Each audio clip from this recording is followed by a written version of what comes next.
Morning Dump from Hurrdat Sports with Andrew Rogers and Damon Benning.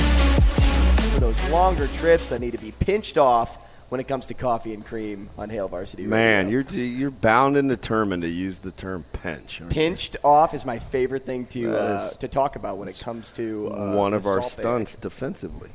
Yes, you have to dominate B gap. So sometimes you need to pinch. Yes, you want those ends to pinch. Yeah, you don't want to keep those things wide open. No, because teams, you'll get creased.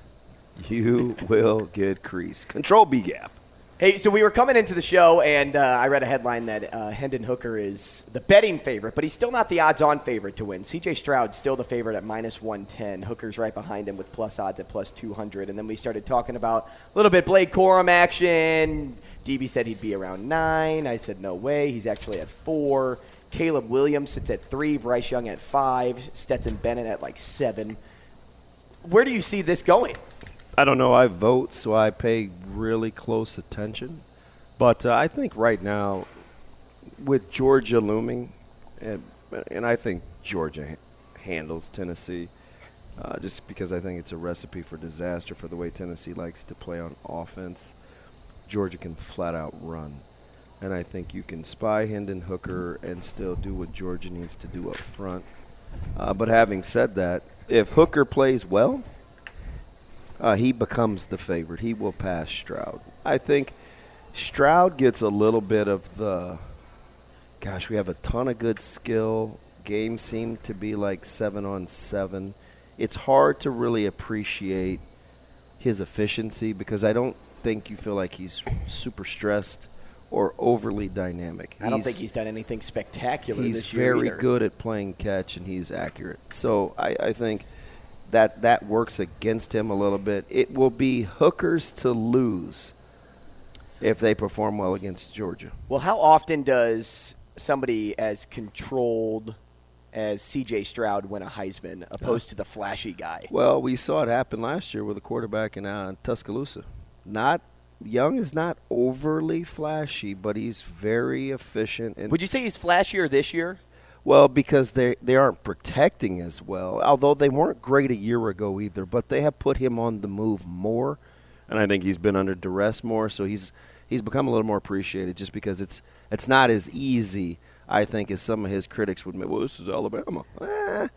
Yeah, he's staring down the barrel of a semi-loaded gun sometimes, right? I mean, they need to play better up front. So I think the level of appreciation is growing rapidly. What makes me laugh, too, is Spencer Sanders is still on this Heisman watch list. 48-0?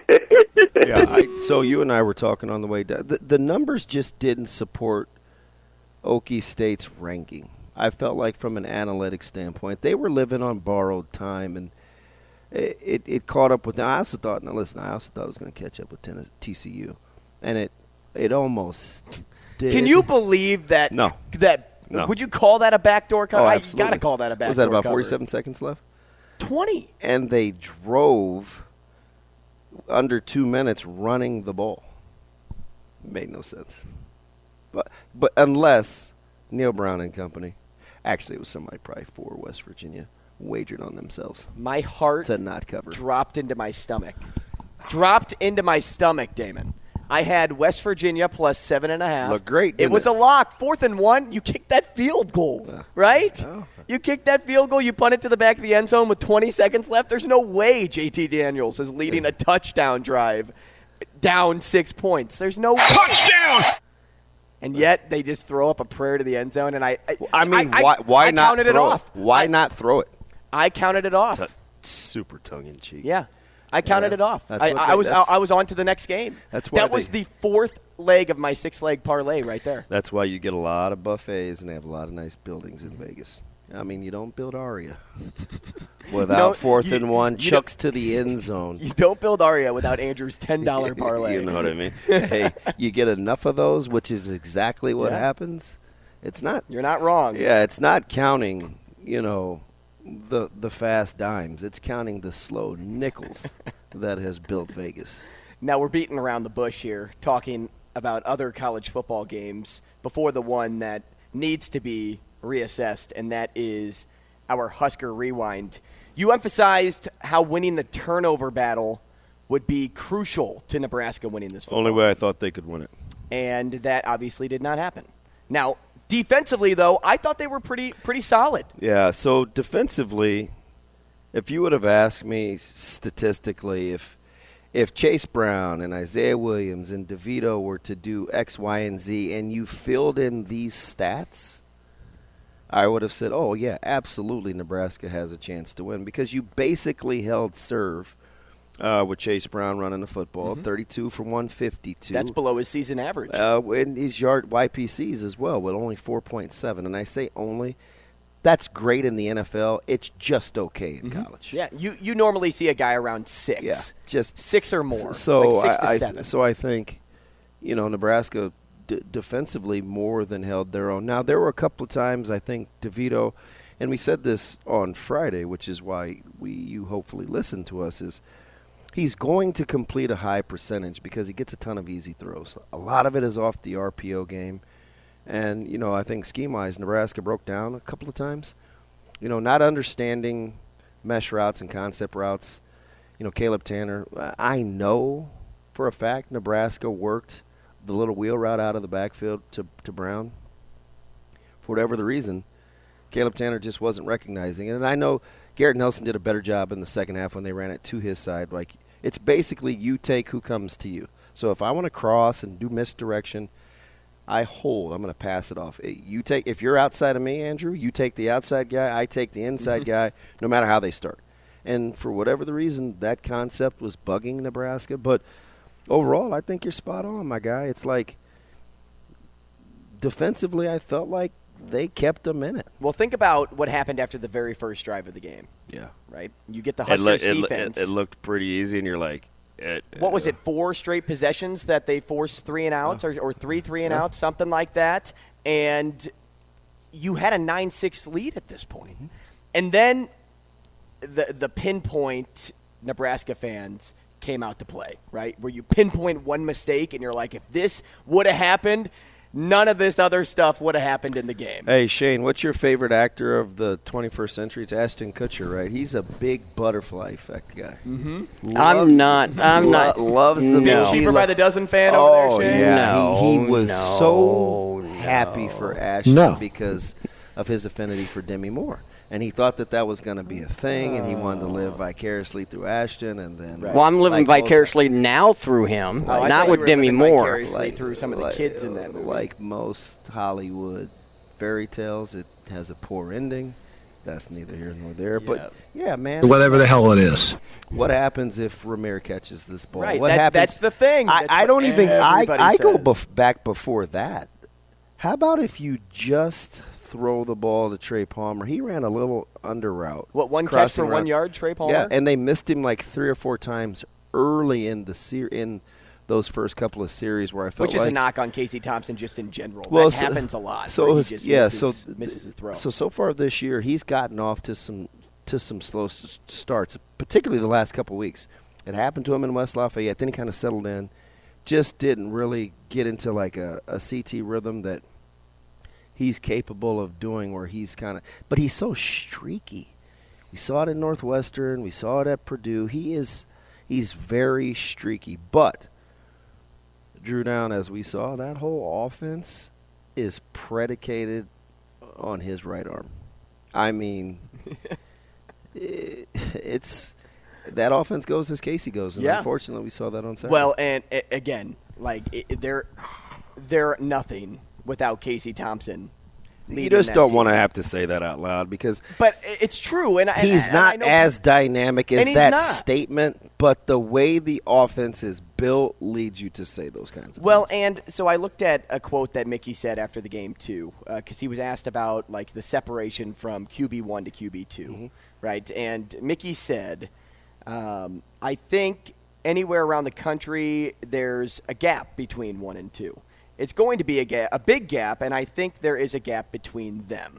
And except apparently at K-State. Well, and Kansas is what I was going to say. The Kansas schools doesn't seem to. Although I would take Daniels significantly over Bean, but Bean's still been I'm totally with you. productive. I'm with you. And for some reason, man, you like him because I think Jason probably Bean? once a week he comes up between us, whether it's on or off pod. Jason Bean. Maybe He's you were my like guy. Maybe you were like foreshadowing the whole coffee thing, but you were all in on Beans. Wow. I didn't even think about that, so it definitely Wasn't that. that? No. Something but different. hey, good take there. Good take. Not too bad. No, and okay, so Chubba Purdy comes in.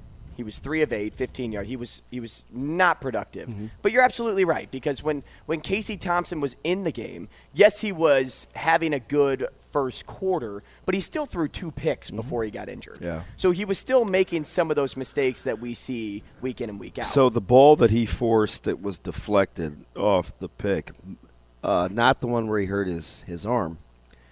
Trey Palmer was wide open along the sidelines. It's just a 7-8 yard throw. It's at the numbers. You give him a chance to turn up the sidelines. And it's probably not just a catch. It's a big play. So I know we were joking about the whole butterfly effect thing, but you didn't even have to wait to Ramir Johnson to kind of have that start to go through your head. On those first couple of series alone, he missed some open guys. Even Brody Belt on the double move when they motioned him out of the backfield, if he throws that ball earlier, and I know, like, I saw that play from start to finish just because I watched Belt go into motion. The only reason Brody Belt left his feet was because he wanted to beat the safety that was getting over the top. He wanted to give himself the chance. But if you throw that ball early, Belt won right away off the line of scrimmage. It's those little things in terms of accuracy that I think have been the Achilles of this offense when they turn the ball over. Because I guarantee I know what Whipple's saying. People are so mad at Coach Whipple right now. And some of it he's earned, right, with the lack of commitment to the run game. But basically what he would tell you is if we execute, we're not having this conversation. And so the critics will say, but man, don't you listen to Vince Lombardi? 3 things can happen when you throw the ball, and 2 of them are bad, or whoever it was. Damn right, yes. I am embarrassed. Lombardi was one of those legendary guys. But his counter to that would be, well, that's any offense. If you run the ball and you don't block and you don't execute, it doesn't look very good either. And there's the propensity to maybe put the ball on the carpet. So, I mean, they'll go back and forth, but I think the 2 big things for Nebraska is they got to stop worrying so much about concepts, because the concepts are there. It's level of execution. Mm-hmm. And when rubber meets the road, you got to get rid of whatever the byproduct is, right? Whatever the leftover that you don't feel, that's the part you got to cut out and just focus on what you do well. Well, and not focusing on just one play tells the story of a football game. Yeah. And I understand how Nebraska fans are feeling, because based on what's been happening over the course of the last 4 or 5 years, maybe it's even longer than that. It's so easy to pick one thing out of a game and be like, this is the reason. If this would have happened, so many things would have gone differently. We'll take a step back and remember when Alabama lost the Iron Bowl on a 50-odd yard field goal. Return. And the return that ran all the way back. Okay. That's something that was so monumental, it's still talked about to this day. So, but Alabama doesn't take criticism for making that play call. They don't take, like, a bunch of slack from their fan base for making that call. It gave them a chance to win that football game. But when it comes down to just one little thing, one little error, it seems as if Nebraska fans love to just pick on this team and just say, this is it. If this would have happened differently, and that would have been a touchdown. I don't even know if Ramir would have ran for a touchdown there. 7 was on a beeline to take him out and could have made that tackle in open space. And you're preaching to the choir here just because it's the ultimate team game. And it seldom boils down to one play. Now it can if it's late, but even, you could butterfly effect that thing too, right? If you do this, then you're not in that situation, and it doesn't come down to that. And if you would have thrown a Hail Mary to Trey Palmer and he caught it for an 80-yard touchdown before that Ramir Johnson pass play, guess what? We wouldn't have been in this situation, and we would have been up 2 scores. If I'm in the ATL yesterday and I get PJ to throw this ball earlier, let's say I call a Hail Mary in the 3rd quarter as opposed to last play of the game. Maybe we're not in overtime. I mean, you could do that. It's a scenario thing. And it can get a little ridiculous, and I know I'm being a little facetious with the PJ Walker thing, but good teams don't harp on one thing. They focus on the totality of the effort, and I think Mickey and that staff will come back to that in terms of it's a total team effort. But I mean, the tough conversations have to be had between he and Coach Whipple in terms of how you want to play offense, because right now it appears to be a little bit of a disconnect. Yeah, you go down the rest of the season now, take down the 4-game stretch here. We look at expectations of this group, and I thought that Mickey Joseph, if he got to a bowl game, he would secure the head coaching job outright, and now it's starting to seem less encouraging that happens. Mm-hmm. When you take a look at this team, DB, and how they're shaped up, and the doubtful tag that Casey Thompson is getting at the start of this week to play against Minnesota, where do you see this team going? Do you see them winning at all, or do you see an 0-4 coming? Yeah, they're gonna get one. They're not supposed to. They'll be underdogs in the remaining 4 games. So obviously, if they're gonna win one, it's gonna be one that you're not supposed to. So I don't think they'll get shut out. They'll fight too hard, and I think it'll be a little advantageous in terms of maybe getting some opponents that Nebraska doesn't garner the respect. And I won't even say the respect they should, because, listen, when you play a certain way, teams will treat you a certain way.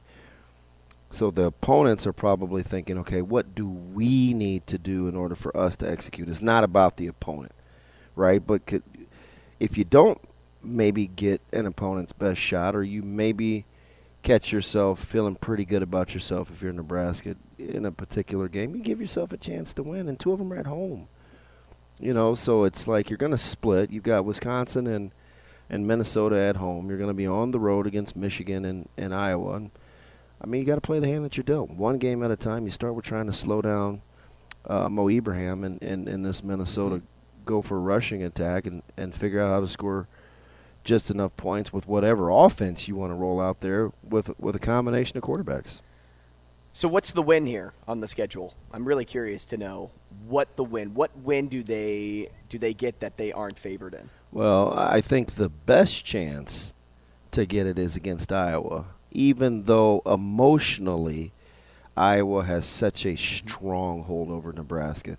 But that offense won't overwhelm Nebraska, and maybe because Iowa plays a certain kind of defense, about 70% of the time Nebraska can scheme, and they've played Iowa close, right? So there's that. And listen, Minnesota doesn't look great with your quarterback situation potentially, but that offense isn't dynamic. And so while yours may not be either, if you can find a way to play ball control and win the turnover battle, you give yourself a chance at home. Well, winning the turnover battle, you give yourself a chance to win any football game.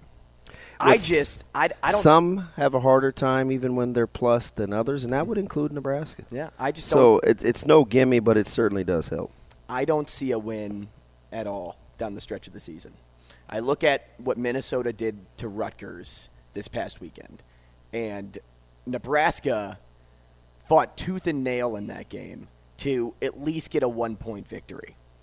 And then you look at Michigan, which I've been saying for the past 3 weeks, I already wrote that one off as a loss for this team. I look at the way I still think they're the best team in the Big Ten. Michigan? Yeah. I agree. Did I say Ohio State a while back, or did I agree with you? I don't remember. If I said Ohio State, I changed my mind. Yeah, I watching Michigan play football. I just think they're the best.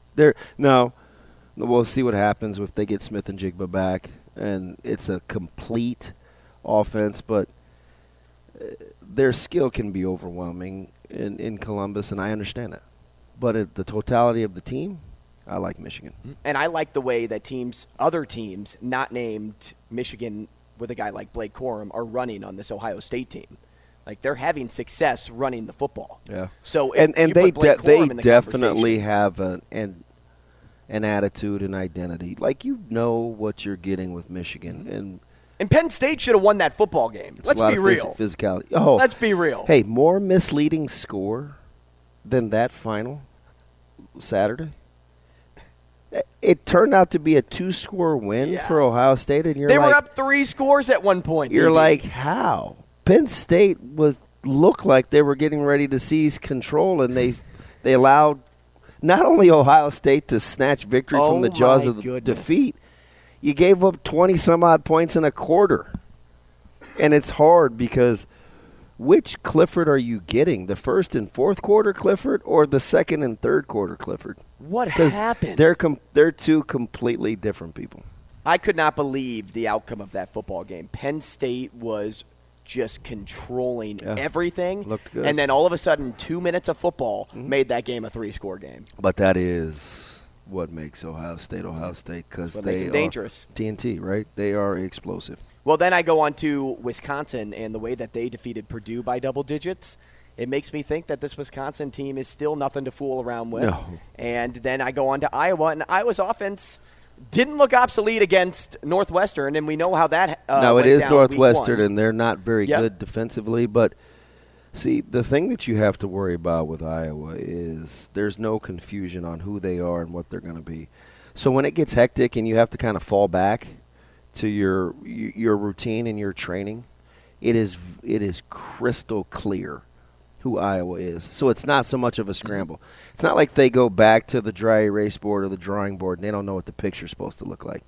They know full well what that picture's supposed to look like. So, I mean, you got to figure if they can hunker down emotionally, they'll figure out a way to right that ship. Yeah, and I'm not going to try to be a Debbie Downer here. I'm just trying to assess this last 4-game stretch logically. And that's the way that I look at it. DB takes at least one win away, which I hope that's what happens. I hope at the end of the season, DB, I look as clueless as Bryce Benhart did on the PAT attempt. Yeah, that's unfortunate. He's become are you a GIF or a GIF guy? Oh, I'm a GIF guy because Okay. that's actually the real pronunciation of it. Okay, so let's go with peanut butter.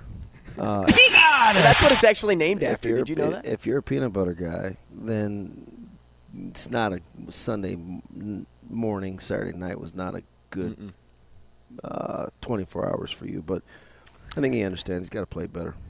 And that offensive line needs a complementary style to help accentuate their strengths because Grant showed that when committed to the hole, they're pretty good running the football. Now, when they get creative and when he tried to bounce outside. Kind of improvised runs, then it gets a little tough. But for the most part, it didn't have a penalty until the fourth quarter, Nebraska. So there's some things to build on there if you can find a complimentary way to call plays. Yeah, what was it, like 12 for 62? I know one run was like 20 yards for Anthony Grant. But it's better than what we saw the past few weeks with this run game. Yeah. And against Illinois, a team that's numbers say don't run the football, it's a positive takeaway moving forward down the stretch. Take a peek at the quarterback situation now, DB. Who do you go with next week? Do you go with Chubba Purdy, a guy that maybe throws better than Logan Smothers, or do you take a chance on the third-string guy and say, let's maybe mix in a little more run game? I think you have to, RPO action. I think you have to go with Smothers. And I think Nebraska knows this throughout practice since fall camp. If you look at taking care of the football, I think Smothers has got the clear advantage of the remaining quarterbacks. Now, you're not as your ceiling isn't as high, but your floor isn't as low either. So you have to find a way to play complementary football. I don't hate the Smothers play. Now, tell me, because I'm not going to pretend that I am the biggest Logan Smothers fan known to man, but isn't he like Mr. Fan favorite? Yeah, don't people love him here? So when he came in the game, I mean, there was a noticeable cheer. Everybody. It was Everybody. good cheer for Smothers. I think people are rooting. It's a Nebraska thing, right? It's like they cheer for the underdog, and I don't think Nebraska fans completely think that he's gotten a good run at this thing. So I think they're cheering for him. Hey, I would love to see just kind of a whole new look on offense. You know, when you get into this point in the season and you're still trending toward a bowl game, now they're going to have to get some help because that would not be Coach Whipple's baby. No, he's a pro style guy in a pro style attack. He is not an added dual dimension. Well, this is guy. where Mickey Joseph just inserts himself into the conversation and say, hey, this is what's happening. He's going to have to. No matter what, this is what's happening. You may call in some hired guns this week. Oh. You got a couple of good minds right there in the city of Lincoln. Lean on them. Is one named DB? No. Touchdown, Nebraska! Conflict of interest. I just handled the broadcast. Hey, I didn't realize, though, that Bryce Benhart was 6'9". Yeah, he's a big guy. He's huge. Nebraska doesn't have a problem with size up front. No. It's about movement and, I think, again, complementary styles to accentuate what Nebraska does well. It's a strong team up front, not very athletic, so find a way to play to your strengths. Yeah. It's really downhill two-back run game. So try it. Downhill, two-back run game. Yeah, I was just picturing that in my mind. Right? Yeah. Take your 4 yards, snap it again. Take your 4 yards, snap it again. Put yourself in 3rd and short. When it comes to looking at this take your shots team, off a run action. I don't want to take it. I'll take it. Too far ahead look here or a too far ahead approach. But when you look at this team and the need to maybe retool this offensive line as years go on, do you like the idea of just getting guys out of the transfer portal, or do you like the idea of the JUCO route? Well, you've got to do. Or do you like high school more? I like high school and I like junior college. It's hard to get good offensive linemen out of the portal. I mean, you obviously have to take a look at it, but that can't be your short term. But I do think Nebraska's roster needs a 2-year turn. It needs a 2-year flip. I like Reimer. It's fantastic. He'd probably start for a handful of teams in the Big Ten. I think Quentin Newsome would start for a handful of teams in the Big Ten. I think he's a Sunday guy. Defensively, I don't know if they have another guy out there that you'd say that about in terms of starting at other schools. So that right there is a problem. And then we know about the lack of depth on the offensive line as well. So they've had some talent/development issues that have come home to roost. And you think you can develop more out of a JUCO than you can just somebody that's maybe a second stringer at Alabama? Well, are those guys just readily available? We tried that once, right? So what quality versus what you want to do and how you want to play, can you make that fit? Yeah. No, fair point. Fair point. Now, Westside actually moved on to the second round of the playoffs. We did. And congratulations there. Big and they're hot. Team. Appreciate that. We got well, Lincoln Southwest coming up. Yeah, which is a good matchup. Now, the reason I kind of wanted to bring up the high school bracket here, because I asked you on Friday where you see upsets coming in the Class A bracket, and you went 2 out of 3. Yeah. Wow. And I think you forced that third one. So really you went 2 out of 2. The third would have been so I like Millard South. Uh-huh. And I like Prep. Yep. And it was North that didn't get it done. And that one I didn't feel good about. That's what I said. Like that was your third pick. I was like, I'll give the slight nod to North, but I didn't feel good about that. You said if Millard it feels South was good, a healthy win for that Millard South crew. Yeah. And then you gave Prep a healthy win. Just too hard to out-prep against North Platte. And when they run the football. And the shutout shocked me. 27-0. Like, that got my attention. But I think the monster matchup of the week, the one that everybody wants to see, is Gretna Bellevue West 2. Yeah, that's going to be a fun one. Yeah, Round 2. Should be pretty electric. Round 2. I don't know how healthy Bellevue West is, but Gretna's raising their hand saying, we aren't either. Hey, you mentioned the shutout, and now I'm actually totally going to come full circle with the start of this conversation. When you saw Oklahoma State get shut out 48-0. Well, you and I talked about that game on my way down to Lincoln. Yes. I couldn't believe it. Yeah. Come on. If I saw shutout, I wouldn't be sitting next to you. Right. But I did say Kansas State will win that game, and I know you felt like Oklahoma State was kind of being disrespected. Mm-hmm. But I never really loved Oklahoma State's numbers. Like, sure. And Spencer Sanders has been feast or famine, and that's just that's a well-coached bunch in Manhattan. Well, once I saw them take away the touchdown dog from Texas and win that football game, that's why I thought they were totally disrespected, because you had Quinn Ewers at starting quarterback. Like, he's the guy that you rolled from the start of the season. If you're Okie State's fan base, what are your thoughts on Sanders? He's got to be pretty polarizing. I think, for that fan See base. Adrian Martinez from years past here in Nebraska? Maybe to some degree. I don't know. I got to look at the turnover situation, but I do feel like he's the but guy in Stillwater, right? Like, it just seems like the fan base is really. I think he's got more upside than AM when he was up at Nebraska, just because. I mean, Adrian, yes, after his freshman year was labeled as a Heisman candidate, but never got into the Heisman top 10. But Spencer Sanders, he's a talent. A healthy non-cut on Adrian Martinez. Yeah, if he didn't have injuries, pretty good though. I mean, you talk about wasn't it a jaw injury? Well, he had the jaw, he had the shoulder twice. Yeah, and think about how hard it is to play a sport. For one, injured, but two, with the jaw injury. Yeah. Like, as a quarterback, you need to use your mouth. Yeah, you need to lead this. And, think about when you're taking a tackle, right? Your helmet hits the ground every time. Yeah. How much does that bother your jawline? Just the ability to communicate and I'm not, like I said, I don't want to go down the rabbit hole of knocking Adrian Martinez or singing his praises either. Yeah. But I just kind of wanted to make that quick comparison. But what I was going to ask you is, and I didn't look this up, and maybe you know this off the top of your head or maybe you don't.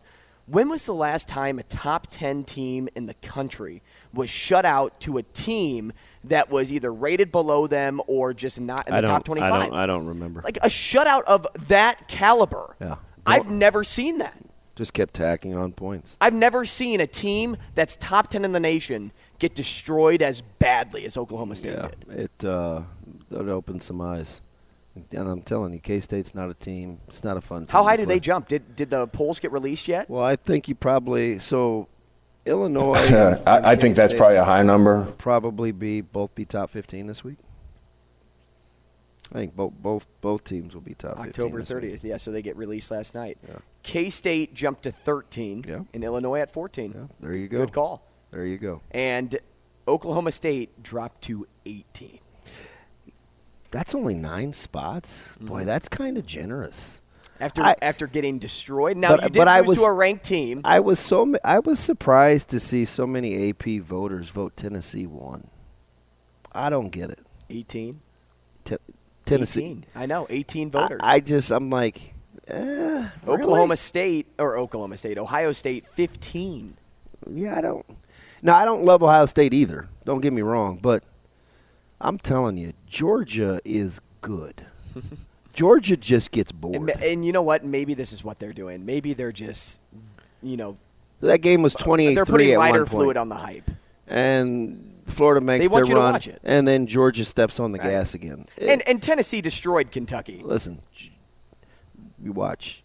Georgia will – I think Georgia too. Yeah. They'll win by double digits against Tennessee. 10+. I mean, write it down. I think, and I will. I'll write this down. 10+. We'll bring it back on Monday. I think the NCAA just wanted to see a 1-2 matchup, which is why you probably saw so many voters go the direction they did. Well, it's a monster matchup. I mean, it is the game this week. So. Yeah. And it's at 2:30. Can you believe that? Why wouldn't they make that like a primetime 6-7 o'clock game? I don't know. As long as we're done with our broadcast and we're done with our work, we get to sit and just watch the turnover, man. The best game. In that case, DB wins the turnover battle. You go from the 11 to the 2:30, and then boom. You want a sneaky one for Nebraska fans, and they probably know where I'm going with this. It's 9:30 kick. Oregon State travels to Seattle, Washington, to take on Kalen DeBoer's Washington Huskies. Which puts a smile on my face to say. Keep an eye on that one. I'm going to watch it. Well, I like watching those late games anyway. That's some of the best for Pacific time right there. Yeah, that's it. And I think Washington is just a 3-point fave. And who would you take? Because Oregon State's been special. Oh, I know. And he may be the best hire. Jonathan, he may be the best hire of that 18 coaching class that had Mullen and Frost and all those guys in it. The pan out. He may turn out to have been the best. I saw a headline today on Get Up that Justin Fields is the best quarterback from that 2021 draft. Well, Fields looks like he has a pulse. I think so. And ever since he's not, I mean, you got to give him a little respect, man. Like, I know he's the whipping boy, but are you serious? Like, he showed that he's more than competent yesterday. They're in a gunfight with knives. Dude, that's one game, 2 games because of the Patriots. Eberflus, I'm not in on that. I've told you before I'm Justin Fields' biggest critic, but I do honestly, wholeheartedly believe that he is the best quarterback as of right now that came out of that draft. Yeah. Trevor Lawrence, he's making the same mistakes as we saw last year. Stop throwing it to the other team. Well, I think he forgot he was wearing dark that game. Jiminy Christmas. I don't know. Were they wearing dark colors that game? I don't know. Let's ride. Let's ride. Yeah, Broncos country. And then who else was in that draft class? You had Shane. Now's not time to talk about your Raiders, but man. Weren't you just talking about my Raiders for the last 30 minutes? No. Wait, you were talking about Nebraska, but it's similarly the same thing. Not good on either front. Yeah, How about how about this? Let's just win, Zach baby. Wilson. That's the guy I was waiting to say. Wilson. Talk about Mr. Careless with the football. And he does some things mechanic-wise that don't even give him a chance. Well, it's hard to believe they've won the games that they have. Now, they got, I was going to say Lady Luck, but I don't think the Jets have been lucky. Mm-hmm. The hourglass was empty for the Jets yesterday. With the New York Jets and Zach Wilson, there's a difference of trying to throw the ball to win a football game and being reckless with the football. And that's Zach Wilson. Zach Wilson doesn't realize that, hey, when the football's in my hands, I'm actually controlling everybody's job in the stadium. Everybody's job. That's Zach. He looks very immature on the field. Zach who? And then Trey Lance, obviously too hard to assess him right now. Mac Jones, gosh, I mean, he's not having the year we saw last year. Does not and then look Davis good. Mills in Houston is nothing special. Although either. Mills, expectation level, maybe better than the best of the bunch. Nobody expected Davis Mills to look like a confident. Expectation-wise? Well, Justin Fields should have went 2. Nobody expected Davis Mills to look like a competent NFL starter, and he very much does. Well, he had a 300-yard performance last week. This week, he did not. They just can't figure out what to do with King Henry. I mean, Henry versus the Texans is like Shane versus me. Take Shane all day. Shane versus me. Take Shane all day. Hey, can I make one suggestion for the Raiders? Sure. Maybe just get past the 50. Yeah. Good call. Good call, Shane. I don't have any idea. Nice work over there, Shane. Goodness gracious. Thank goodness we have you around. Nobody can do that. You are the second coming of your boy, Gruden. Team hot take. Just get past the 50. Yeah. Just maybe win a game. Give yourself a chance. Just maybe block somebody. Hey, what did just maybe Adams end with last night? Like 4 yards? Just maybe get more than 4 yards? Slightly, just a few more than my man TP, Trey Palmer, who was noticeably frustrated. And I got it. I get it. Mm-hmm. I get it. Just maybe make better decisions at quarterback. Just maybe maybe have better leadership from the top down. Who would you rather have, Shane? Russell Wilson or Derek Carr? Russell Wilson. What the? Get out of town. What's wrong with you, man? Raiders are bad. My man's in his ACDC back and black T-shirt over there. The Raiders are bad. Shane is wild, boy. He is a wild dude. They are a bad team. Hey, Shane, what are you dressing up as for Halloween tonight? Poorly Where are you ran team. Shane, can you get to 5 feet in a Halloween costume? Maybe you can wear those Kiss boots. No, you still have those? The big Gene Simmons boots with the dragons or whatever they were on the front of them. Want to rock those? What would you be? You should go up. You should dress up as a grown-up, right? And just go back to smoking and knock on somebody's door and be like, trick or treat. Just dress up like shave your face. They're like, oh, hey, little kid, you shouldn't be smoking. Shane's like, I'm 40 years old. I'm just 40. Dress up like I'm actually 6 foot tall and. Wish I was a little bit taller. Yeah, that guy. I wish my Raiders were a little bit better. Yeah, I'd be fighting for the bottom in that one. Man, you just never know what you're going to get on the morning dump. Extended conversations, we go a multitude of directions. It's like getting to a fork in the road, but the fork has 17 prongs on the end of it. You can go 1, 2, 3, 4, all the way up to 17. Catch us on Apple, Spotify, or wherever you get your podcasts. You know the Morning Dumps Daily, as is yours. Ours is just less smelly, raunchy. Maybe sometimes it's just as raunchy. Who knows? Dun-dun-dun. Yeah. Well, I said this once before, and I'm going to say it again. DB dropped his kids off at school. I dropped mine off at the pool this morning. So, wipe, get on with your day. We'll see you tomorrow.